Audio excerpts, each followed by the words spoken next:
Imagine this scenario just for a second. You are you're a senior partner at a really high-powered New York law firm. Okay, I'm picturing it. Right. And you have just spent, I don't know, the last 3 years of your life poring over discovery. Oh, the long nights. Exactly. And during these grueling depositions, sacrificing every single weekend to build just an absolutely airtight case. The glamorous life of a litigator. Yeah, right. And then you walk into court, you deliver the closing argument of your entire career, and you win.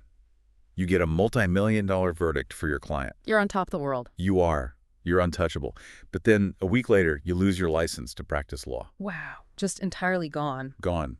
Your firm's reputation is completely destroyed, and your partners are suddenly facing bankruptcy. That is a brutal pivot. Right. And you ask, why?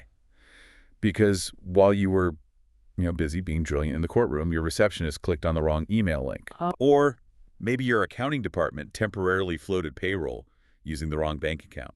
Or your hiring manager brought on a lateral associate without running a proper historical data check. Yeah. It's a terrifying reality, honestly. I'll do the deep dive. Nah. That is exactly our mission today. We are looking at this incredibly dense, comprehensive guide we received. Which is titled Navigating the Labyrinth, a guide to New York law firm compliance. Yes, navigating the labyrinth. And look, whether you are managing a firm right now, or maybe you're stepping into the New York legal world for the first time, or honestly, you're just fascinated by the hidden high-stakes mechanics of powerful industry. Which a lot of people are. We are going to demystify this framework because the New York legal landscape is often sold to you as this land of immense opportunity. And it is. I mean, the opportunity is massive. It totally is. But operating within it without a really meticulous understanding of the regulatory architecture, that's effectively navigating a minefield blindfolded. Yeah, while pairing someone else's life savings, basically. I would argue that compliance, especially in this specific context, is probably the single most misunderstood aspect of the legal business. How so? Like people just ignore it? Well, no, they don't ignore it, but most people view it as friction, you know? They see it as a hurdle. Just administrative red tape. Right, an administrative burden that simply slows down the actual profitable work of practicing law. The stuff that actually makes money. Exactly. But the reality, which this guide so thoroughly documents, is that compliance is the bedrock. It actually is the product itself. Wait, compliance is the product, not the legal advice. Think about it. If a firm cannot guarantee ethical conduct or data security or financial integrity, Right. they have no product to sell. It doesn't matter how persuasive their litigators might be in front of a jury. If the vault isn't secure, nobody's giving you their money. Precisely. So let's start by looking at the stakes here, because the guide doesn't just offer like abstract warnings about doing the right thing. No, it is very, very specific. Yeah, it outlines a cascading sequence of catastrophic risks if you fail. The 4 pillars of peril. Which are reputational damage, financial penalties, the loss of the license to practice, and malpractice claims. Right. But what I found really compelling when reading this is that these aren't just like a menu of bad options where you pick one. No, they're not isolated at all. They act like dominoes. They absolutely do. And to understand why, you really have to look at the mechanics of regulatory enforcement in New York. Okay, walk us through that. So let's say a firm has a relatively minor operational failure. Like what? Maybe just a failure in their record keeping regarding client communications. Nothing malicious, just sloppy. Okay, happens all the time. Right. A regulatory body like the Attorney Grievance Committee in New York, they investigate this and they impose a financial penalty. So the firm just writes a check. They write a check. Which, okay, that brings up my first real point of skepticism here. Lay it on me. If you are a massive corporate firm, Wow. right, you're pulling in, say, $500 million a year in revenue.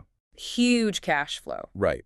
Aren't financial penalties just the cost of doing business? I hear that argument all the time. Because, look, you see massive Wall Street banks get fined hundreds of millions of dollars for compliance failures constantly. Almost every quarter, it seems like. Exactly. They pay the fine, maybe their stock dips for like an afternoon, and then it's just business as usual. Right.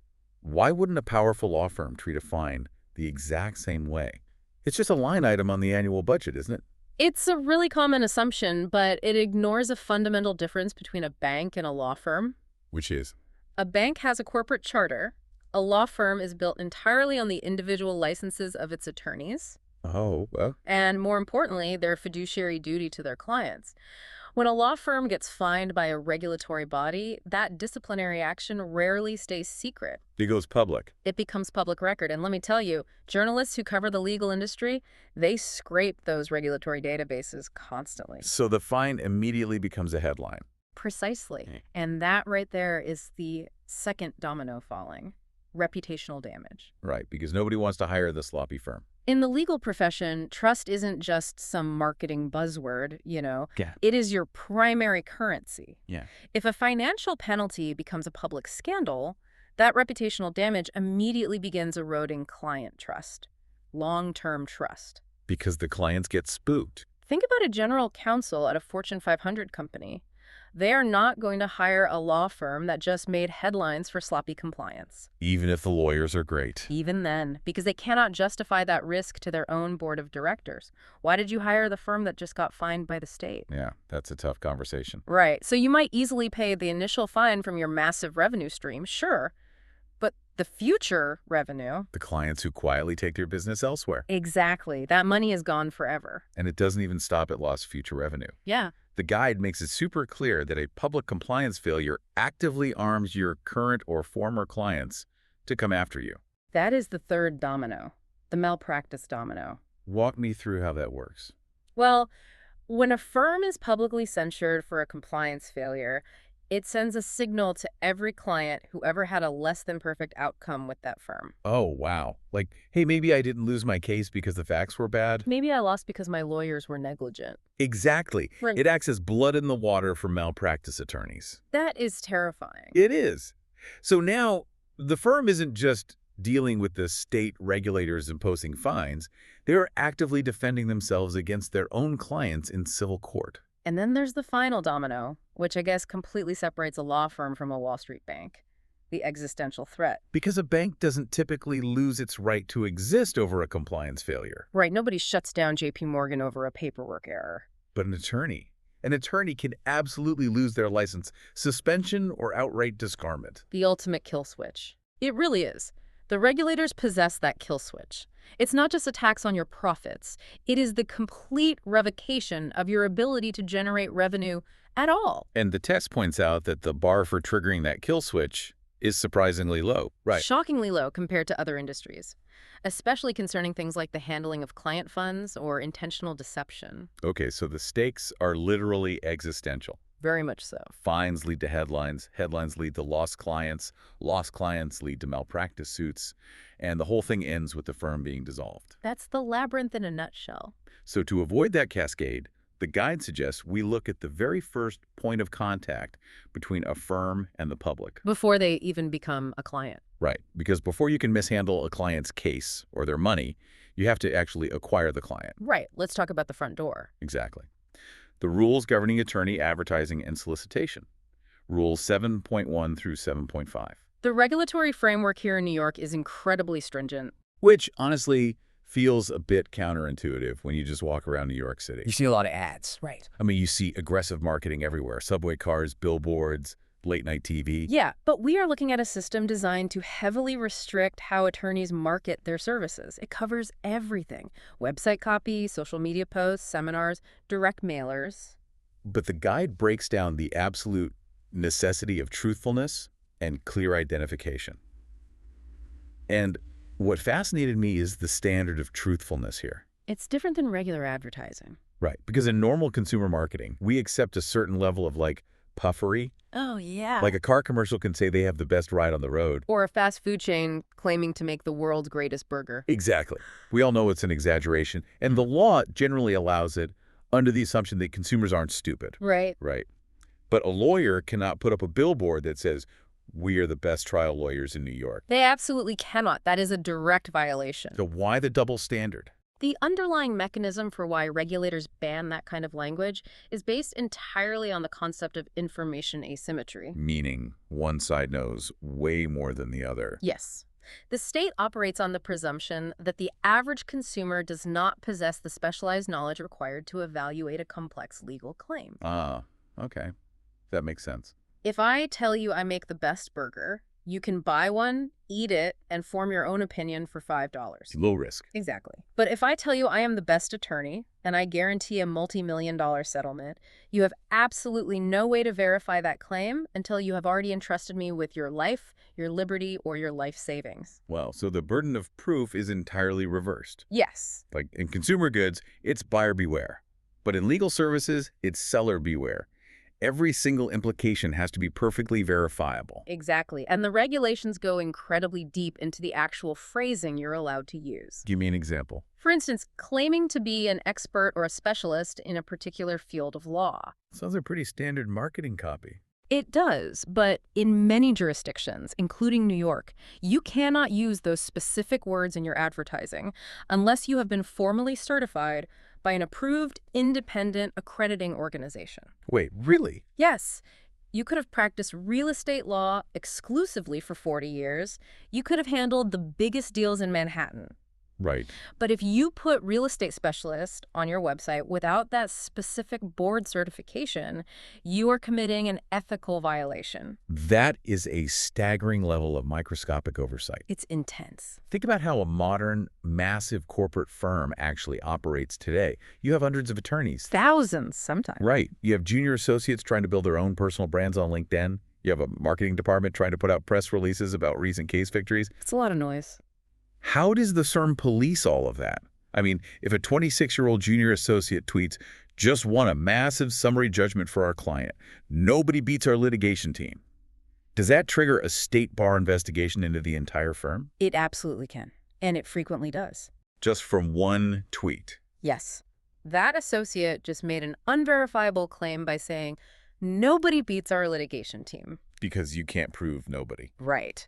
And they potentially breached client confidentiality by referencing a specific case outcome without explicit permission, which we will get to in a moment. Yeah, the confidentiality piece. But regarding the mechanics of how firms police this marketing stuff, how do they actually do it? It requires centralized, bottlenecked approval systems. So nobody could just post. In a highly compliant firm, no attorney, regardless of their seniority, is allowed to publish a public-facing article or post on LinkedIn about firm business, or send out a marketing email without it first passing through a dedicated compliance officer or the general counsel's office. That sounds like an administrative nightmare. Oh, it is. You are essentially telling a group of highly driven, highly competitive professionals that they cannot market themselves without going through a corporate hall monitor. That's a good way to put it. The internal friction must be immense. I can only imagine. The friction is constant. You have these rainmakers, the partners who bring in millions of dollars in business. Right. The big earners. They want to aggressively tout their recent victories to attract more clients. It's human nature. Sure. And then you have the compliance department telling them, no, you have to add a massive disclaimer saying prior results do not guarantee a similar outcome. Classic fine print. Right. And they'll say you can't use the word dominate in the press release. The tension is very real. But the alternative is worse. The alternative is having a regulator audit your marketing materials and finding systemic deceptive practices. It's a fascinating irony. You spend all this highly regulated effort navigating the internal friction and the external rules just to get a client to finally talk to you. Just to get them in the door. Right. You secure the relationship. But the second they actually become a client and the marketing stops, a massive operational vault has to slam shut. The steel doors close. Exactly. Let's move into the realm of client confidentiality and data security. The vault. This is an area where the guide shows how rapidly the definition of ethical conduct has evolved. Because it used to be much simpler, right? Traditionally, client confidentiality, which is Rule 1.6, the core principle that a lawyer must protect all sensitive information, was mostly a behavioral rule. Like, don't leave files on a train. Exactly. Don't discuss a merger in a crowded elevator. The classic movie tropes. You know, the lawyer refusing to answer questions at a cocktail party. I can't talk about my client. Right, exactly. But today, the behavioral aspect is just a fraction of the obligation. What's the rest of it? The guide makes it clear that confidentiality is fundamentally an infrastructure issue now. It is a digital and technological mandate. A digital battlefield. Yes. A law firm is essentially a repository of the most valuable, sensitive, and destructive information in the global economy. That's a strong statement. Let's quantify that. What kind of data are we actually talking about here? Well, think about unreleased financial earnings for publicly traded companies. Oh, insider trading gold. Exactly. Or the intellectual property designs for upcoming technology products. Patents. Right. Or the private, unvarnished internal emails of corporate executives facing criminal indictment. Yikes. It's a lot of leverage. To a sophisticated state-sponsored hacker, or even just a corporate espionage group, a law firm's server is a vastly more attractive target than a bank. Because a bank just holds money. Exactly. A law firm holds the leverage to manipulate stock prices, steal patents, or extort billionaires. And traditionally, at least from what I understand, law firms have been much softer targets than banks. Oh, absolutely. Because banks spend billions on cybersecurity. Law firms are run by lawyers, not by technologists. Historically, yes, and hackers knew that very well. All right. That is exactly why the regulatory bodies stepped in and essentially rewrote the ethical obligations. Wait, so the regulators forced them to buy better tech? Yes, it is no longer considered just bad IT management if a firm gets hacked. What is it considered? If a firm fails to implement what regulators deem reasonable cybersecurity measures, like robust encryption, multi-factor authentication, secure data storage, that failure is treated as a direct ethical violation of client confidentiality. By the partners themselves. By the partners themselves, they can be disciplined for getting hacked. Wow. I want to break down the mechanics of how these breaches actually happen, though. Okay. Because the guide specifically mentions the need for employee training on data handling protocols. Right. It doesn't just say buy better software. It focuses on the humans. Are we talking about part-time IT security guards here? Pretty much, because the humans are always the vulnerability. The most common vector for a catastrophic data breach at a law firm is not some brute force hack against a firewall like in the movies. It's not a guy in a hoodie typing really fast. No, not usually. It is business email compromise, or BEC. It is spear phishing. Okay, walk me through that. How does a targeted spear phishing attack work against a law firm? Let's say a hacker targets a mid-level associate who handles real estate transactions. The hacker doesn't send a generic click here for a free iCAD email. They're much smarter than that. They monitor the associate's public professional presence, like their LinkedIn. To see what deals they're working on. Exactly. Then they send an email that appears to come from a partner within the firm, or perhaps from an opposing counsel the associate is currently negotiating with. And the email contains a link. Right. The email says something like, "Here is the revised settlement agreement PDF. Please review." And because the associate is, overworked, they're moving fast, and the context makes perfect sense. They click it, They click it. and that link takes them to a fake Microsoft 365 login page. They type in their credentials, thinking they just need to log back in to see the document. Oh. The hacker now has full access to the associate's actual email inbox. Just from that one fake login. Yep. And from there, the hacker can sit silently for weeks, just reading every confidential document that passes through, Wow. identifying upcoming financial transfers, waiting for the perfect moment to strike, all because of one single click. So if I am the managing partner of this firm, how do I actually secure this vault? If every single employee is a potential point of failure, do I just lock down the network entirely? Like, no external emails allowed? That is the operational paradox. Right, because lawyers still need to do their jobs. Lawyers need to work globally. They're on their phones, they're on planes, in hotel rooms.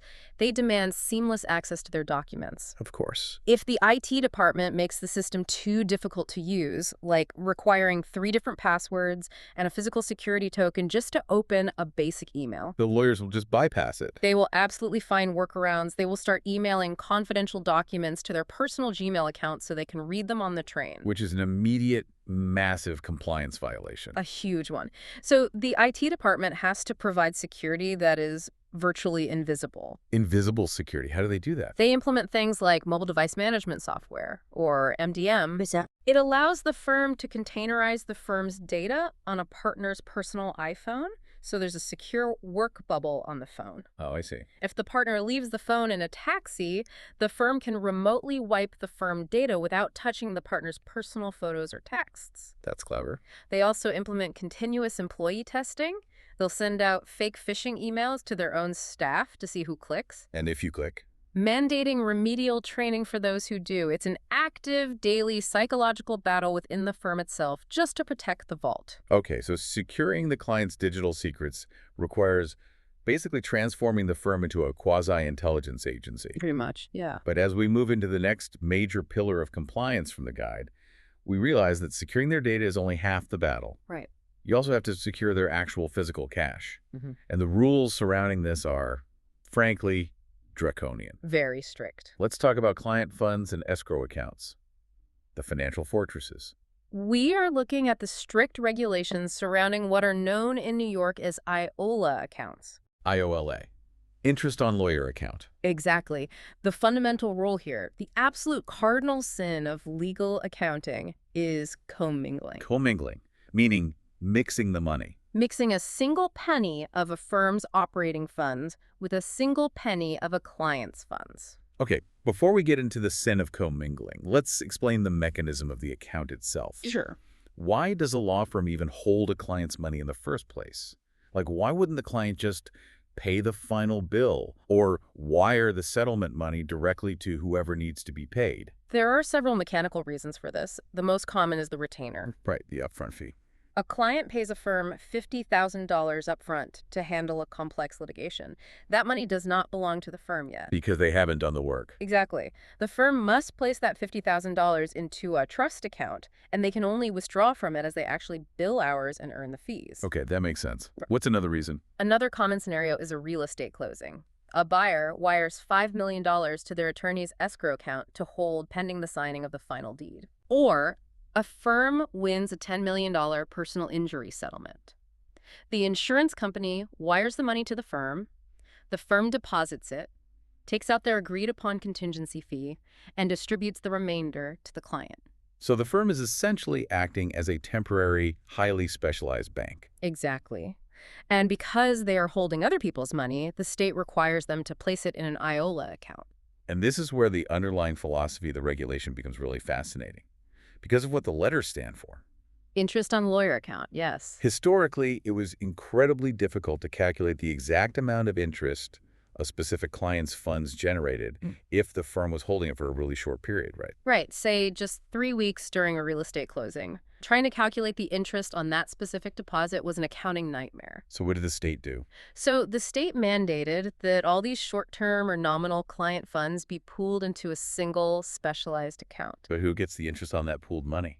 Because it adds up. The state does. The state gets the interest. So specifically, the interest generated by IOLA accounts is automatically swept by the bank and sent directly to a state fund that finances civil legal services for the indigent. Meaning people who cannot afford lawyers. Exactly. Oh, wow. That changes the context entirely. It really does. It's not just about protecting the client's money. It's about protecting the state's revenue stream. Precisely. And that is why the regulators are so vicious about commingling. When a firm mismanages an IOLA account, they aren't just potentially defrauding a client. They are disrupting a state-mandated funding mechanism for the justice system itself. Exactly. They're messing with the state's money. Okay, let's play out a scenario to test just how strict this commingling rule is. Let's do it. Because I think a lot of people might look at this and think, well, it sounds like basic accounting, not an existential threat. It is an existential threat. Okay, let's say a mid-sized firm is having a cash flow issue. It's the end of the month. Payroll is due tomorrow.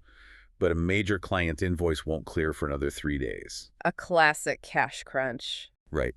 But the firm has $2 million of various clients' money sitting in the IOA trust account. Oh, okay. So the managing partner says, look, we will borrow $100,000 from the trust account today to cover payroll. And on Monday, when our invoice clears, we will put the exact $100,000 back. Oof. No client will ever know. No client's case is impacted, and the math perfectly zeroes out. What happens? What happens is that the managing partner has just committed an act that will almost certainly result in disbarment. Wait, really? Even though the money was returned and the math adds up perfectly? The math is entirely irrelevant to the ethical violation. The regulatory bodies do not view that scenario as a loan or a float. What do they view it as? They view it as conversion. It is the theft of client property for personal use. Theft. Yes. It doesn't matter if it was for 5 minutes or 5 years. The moment the funds leave the trust account to pay a firm operating expense, the fiduciary duty is completely shattered. Because the money is the physical manifestation of trust. Yes, exactly. Think of it like this. The lawyer is acting as a guardian of an asset. Okay. If a guardian pawns your jewelry to pay their rent, but buys the jewelry back a week later, they still betrayed their duty as a guardian. Yeah, you're never going to trust that person with your jewelry again. Exactly. Furthermore, the banking infrastructure is designed to catch this. How so? If a firm's IOLO account is overdrawn by even $1, $1. yes, perhaps because a wire transfer fee was accidentally charged to the trust account instead of the operating account, the bank is legally required to automatically notify the state bar's grievance committee. Wait, the bank automatically snitches on the law firm? Immediately. There is an automated reporting mechanism. That's wild. The grievance committee will then demand a full accounting of the firm's books. They will send forensic accountants to reconstruct the ledger. And if they find out about the payroll float? If they find it was caused by intentional borrowing to cover payroll, the partners lose their licenses. Even if it was just sloppy bookkeeping, the firm faces severe sanctions. So the strict withdrawal procedures and meticulous records the guide emphasizes, they aren't suggestions. No, they are the only defense against a career-ending audit. It is a terrifying level of precision required. It truly is. I mean, you cannot market aggressively without perfect truthfulness. You cannot operate digitally without military-grade security. You cannot handle money without flawless forensic accounting. It's a lot to manage. But as complex as all of that is, it generally involves things the firm can directly control, right? Their own ads, their own servers, their own bank accounts. True. When we move into the next major section of the labyrinth, the rules governing conflicts of interest, we enter a realm where the firm is held liable for this massive, invisible web of relationships that they often can't even see. Conflicts of interest, which are governed by New York Rules 1.7 through 1.11, are perhaps the most intellectually complex and operationally frustrating aspect of running a massive law firm. Start with the basics. What's the fundamental premise? The fundamental premise is simple. A lawyer must provide undivided loyalty to a client. You cannot represent the plaintiff and the defendant in the same lawsuit. Right. That part is obvious. You can't play for both teams. Exactly. But the guide quickly moves past the obvious and into the architecture of modern corporate law, where loyalty becomes incredibly nebulous. How so? The rules dictate that a firm must identify and manage conflicts not just with current clients, but with former clients, and even based on the personal and prior professional relationships of the firm's own attorneys and staff. Let's break down the mechanics of how a large firm actually tracks this, because human memory is useless here. Totally useless. If you are a global firm with 2,000 lawyers spread across 20 offices, you represent tens of thousands of corporate entities. How do you even know if taking on a new case creates a conflict? You have to build and maintain a massive, constantly updated internal database, and the data entry has to be flawless. Let's trace a hypothetical intake process. Okay. A new client, let's call them Alpha Core, approaches a partner in the New York office. They want to sue another company, Beta Inc., over a patent infringement. Okay. Straightforward so far. Before the partner can even discuss the specific details of the case with Alpha Core. Wait, before they even hear the details? Yes, because if they hear confidential information, they might be disqualified entirely. So before that happens, the partner must submit the names to the firm's conflicts department. So there is a dedicated team just running these names all day. Yes, often staffed by specialized lawyers and analysts. The conflicts team runs Alpha Core and Beta Inc. through the database. But they can't just search those exact names. What else are they searching? They have to map the entire corporate family tree. They have to check subsidiaries, parent companies, major shareholders, affiliated entities. Because if the firm's London office is currently doing, I don't know, routine tax work for a minor subsidiary of Beta Inc. Exactly. The firm might be conflicted out of suing Beta Inc. in New York. Even if the tax lawyers in London have never met the litigation lawyers in New York. Even then, the firm is treated as a single entity. The duty of loyalty is imputed to every single lawyer in the firm. So if the database flags that hit, what happens? The firm is faced with a massive problem. They either have to turn down the lucrative new patent case for Alpha Core, or they have to attempt to secure a conflict waiver. And a conflict waiver is essentially asking permission from both parties to proceed despite the conflict. Yes. The firm has to go to the subsidiary in London and say, we want to sue your parent company in New York on behalf of someone else. Will you sign a document saying you are okay with that? Why would any company ever agree to that? Yeah, go ahead and sue my parent company. Sometimes they won't, and the firm just loses the new business. But sometimes they will, because the matters are completely unrelated, and the client values the firm's expertise on the tax work enough to not want to fire them. But even if they agree, there are rules about the waiver itself. Right. Oh, absolutely. The waiver has to be incredibly specific. The rule requires informed consent, confirmed in writing.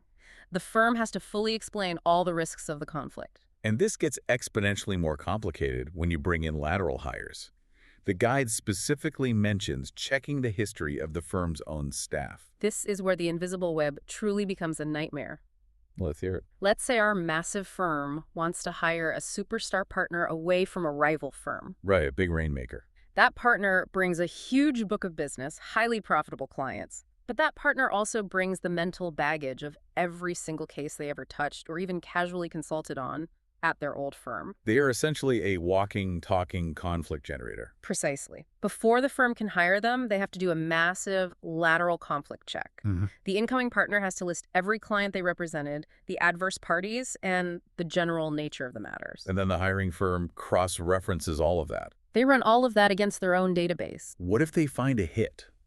Like the incoming partner used to defend a company that the hiring firm is currently suing. If they find a direct conflict like that, the hiring firm has to set up what is called an ethical wall, or a screen. How does an ethical wall actually function in a modern office? It can't just be a physical wall. No, it is a combination of physical, technological, and behavioral barriers. Give me the breakdown. The conflicted incoming partner is entirely locked out of the digital files for that specific case. Their document management system will literally deny them access. Okay, that makes sense. They also cannot share in any of the profits generated by that specific case. Oh, so their compensation has to be firewalled too. Exactly. And there is an absolute prohibition on anyone in the firm discussing the case with them. So you have to essentially quarantine a senior partner from a specific piece of the firm's business, and you have to be able to prove to a regulator or a judge that the quarantine is impenetrable. Yes. Because if opposing counsel finds out that the incoming partner had access to their former client's secrets and the ethical wall failed in any way, They'll use it against them. they will file a motion to disqualify the entire firm from the case.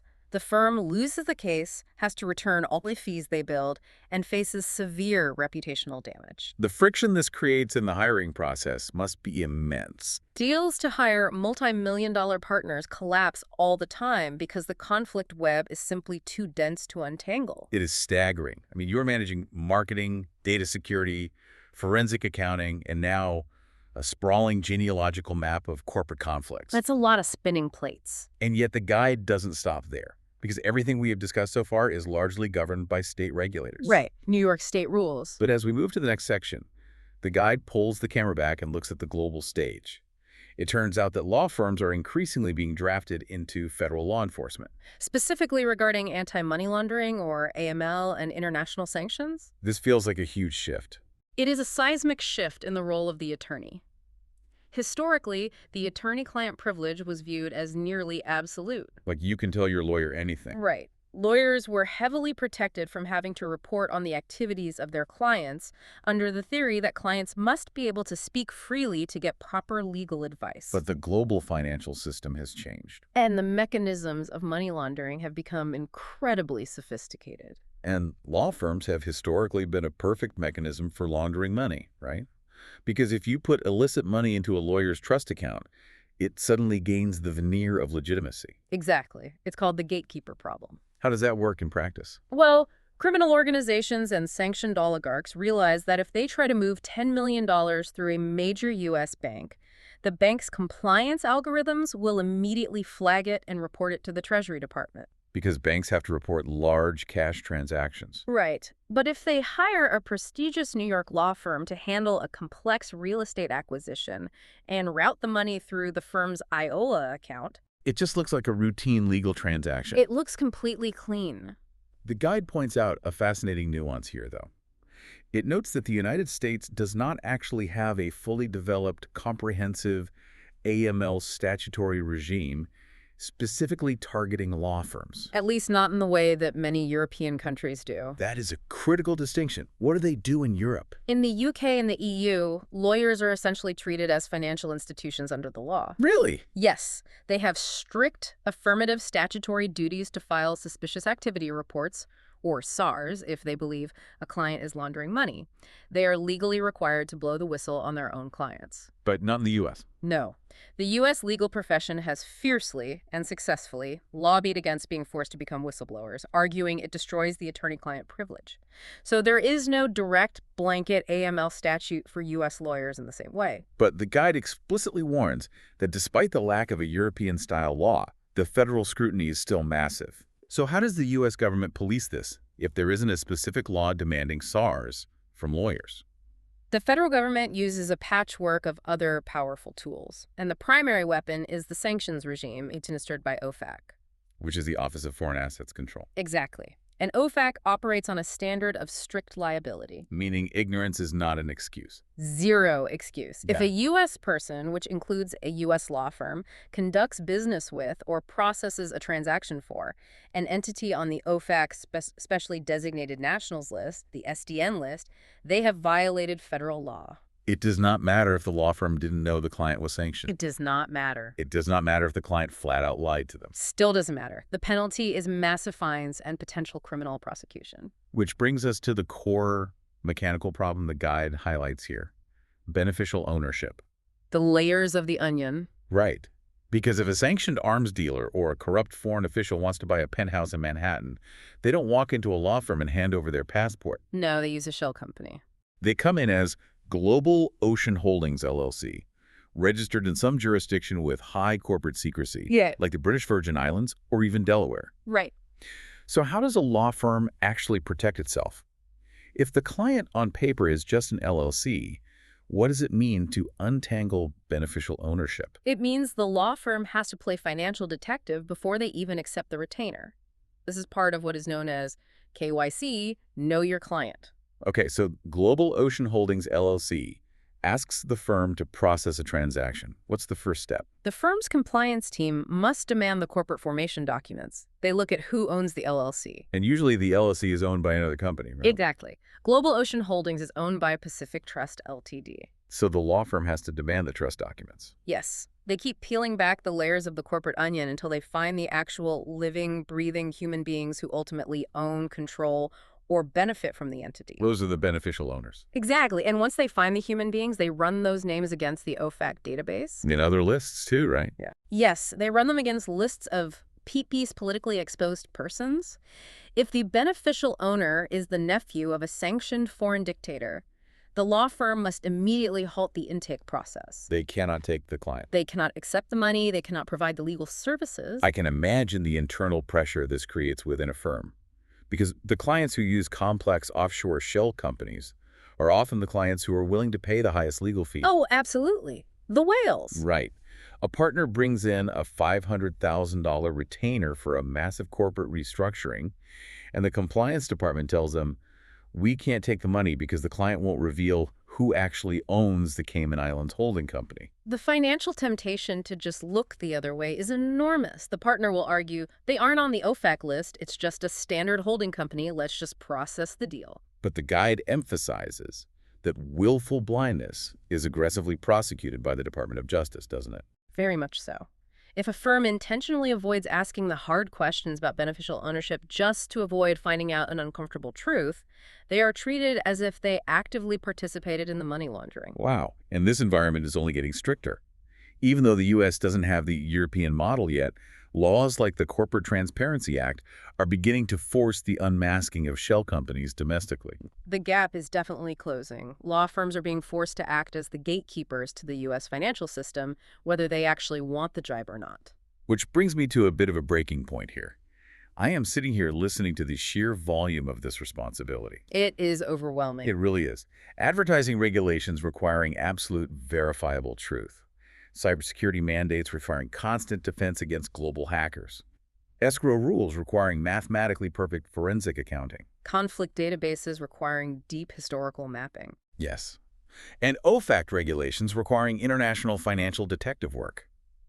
How does any firm, whether it's a boutique five-lawyer shop or a massive global enterprise, actually manage all of this without completely collapsing under the operational weight? Well, that brings us to the final and really the most crucial section of the guide. It is the roadmap for what we can call future-proofing. Okay, let's get into the solutions. The core argument here is that compliance cannot be treated as a project. Meaning? It cannot be a checklist that you complete once a year and put in a drawer. It must be an integrated, ongoing process. The guide focuses on three key components: training, supervision, and proactive risk management. Let's start with the concept of proactive risk management, because the guide draws a very hard line between being proactive and being reactive. It does. If a firm is reactive, it means their compliance system is only triggered by external events. Like getting caught. Right. They update their data security only after a client's email is hacked. They audit their escrow accounts only after a check bounces. They check for conflicts only when opposing counsel files a motion to disqualify them. And by that point, it's too late. In this labyrinth, as we've discussed, by the time you are reacting, the dominoes are already falling, the damage to your reputation and your license is already underway. So proactive means building the map of the maze before you walk into it. How does a firm practically do that? Through rigorous internal audits and the development of comprehensive, customized compliance manuals. Testing themselves. Exactly. A firm must constantly test its own defenses. They should hire outside forensic accountants to randomly audit their IOLA accounts before the state ever does. Find the problems before the regulators do. Yes. They should run penetration tests on their own IT networks. They have to actively hunt for their own weaknesses. And the guide places a massive burden on the senior leadership to enforce this through supervision. It explicitly states that senior partners are ethically on the hook for the actions of their junior staff. This is a really critical point of law. In New York, under the rules of professional conduct, a partner in a law firm must make reasonable efforts to ensure that the firm has measures in place, giving reasonable assurance that all lawyers and non-lawyers conform to the ethical rules. Reasonable efforts, meaning a partner cannot just plead ignorance. Exactly. The ostrich defense does not work. The ostrich defense. You know, sticking your head in the sand. If a paralegal accidentally commingles funds in the escrow account, or a junior associate fails to spot a conflict of interest in the database, the managing partner cannot just say, well, I didn't know they did that. Because the state bar will say. The state bar will say, it was your ethical duty to supervise them and implement a system that prevented it. The liability flows upward. Which brings us to the most difficult human element of this entire puzzle: training. Ah, yes. Training. Because let's be honest, think about your own job, whatever industry you might be in. Nobody loves mandatory compliance training. No one. Sitting in a windowless conference room, clicking through a slide deck about password security or conflict protocols is universally despised. Yeah. It is viewed as a tedious, check-the-box exercise. It's treated like a joke half the time. Right. So if this guide is demanding such a high level of operational perfection, how does a law firm stop their compliance training from just becoming background noise that the lawyers ignore so they can get back to billing hours? That is the ultimate operational challenge, and the guide solution is that firm leadership must cultivate a genuine culture of compliance. A culture of compliance. Yes. You cannot enforce perfection through fear and slide decks alone. You have to transform the concept of compliance in the minds of the staff. How do you do that? It has to shift from being perceived as an obstacle to profitability to being understood as the foundational infrastructure that allows profitability to exist. But how do you actually execute that cultural shift in reality? Words are nice, but what does it look like on a Tuesday afternoon in the office? You do it by seamlessly integrating compliance into the daily workflow rather than treating it as a separate chore. And the guide points heavily toward the necessity of investing in the right technology. Making the computers do the heavy lifting. Yes. It mentions that utilizing modern technological platforms, conceptual tools designed for comprehensive practice management can automate the most tedious and error-prone parts of compliance. Right, so instead of making a lawyer manually cross-reference an Excel spreadsheet for conflicts, which they will hate doing, and they will make mistakes. the software just automatically scans every new intake against the global database in real time. Exactly. And instead of expecting lawyers to remember complex encryption protocols, the IT infrastructure automatically encrypts outgoing attachments and flags potentially sensitive external emails. It takes the human error out of it. By investing in technology, the firm's leadership removes the friction. When you remove the friction, compliance stops being a burden and simply becomes the way the firm operates. A true culture of compliance is demonstrated when leadership spends the money required to make doing the right thing the easiest option. The easiest option. I like that. Okay, let's bring all of this together. Let's synthesize this journey through the labyrinth of New York law firm compliance. It's been quite a journey. Based on this incredibly detailed guide, we have completely dismantled the idea that running a law firm is just about arguing in court and writing contracts. That's just the tip of the iceberg. We've seen that the back-end operations ensuring advertising is flawlessly truthful, locking down digital data against global threats, separating operating funds from client escrow with mathematical perfection, untangling historical conflicts of interest, and acting as financial detectives to unmask beneficial owners. These are not just administrative chores. Not at all. They are the actual armor of the firm. They are the only things protecting a firm from the catastrophic cascade of reputational ruin, financial penalties, malpractice lawsuits, and disbarment. That is the perfect synthesis. And the ultimate takeaway here, whether you are an ambitious associate trying to make partner, a managing director trying to protect your firm, or simply a consumer of legal services, is a profound shift in how you evaluate a law firm. Right. We are culturally conditioned to judge a lawyer's value by their aggression in the courtroom or their brilliance in a negotiation.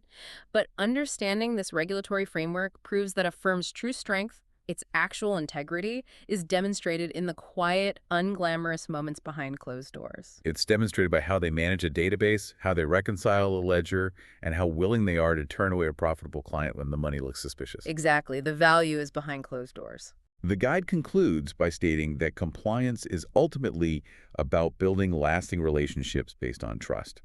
But as we wrap up this deep dive, I want to leave you with a final, lingering thought based on the sheer scale of everything we have unpacked today. Let's hear it. At the very beginning, we talked about the classic model of commerce: finding a client, providing a service, getting paid. But if we are entering an era where law firms must act like elite cybersecurity agencies just to send an email. And international financial investigators just to accept a retainer. Exactly. If they must manage massive interconnected data webs just to avoid conflicts before they can even answer a simple legal question, is the very definition of practicing law fundamentally shifting? That is a great question. In the future, will the most powerful and successful lawyers in New York actually be the ones who win the flashiest trials? Or will the ultimate victors simply be the ones who possess the operational genius required to navigate this labyrinth of risk without making a single fatal mistake? Something to think about. Thank you for joining us on this deep dive. We will see you next time.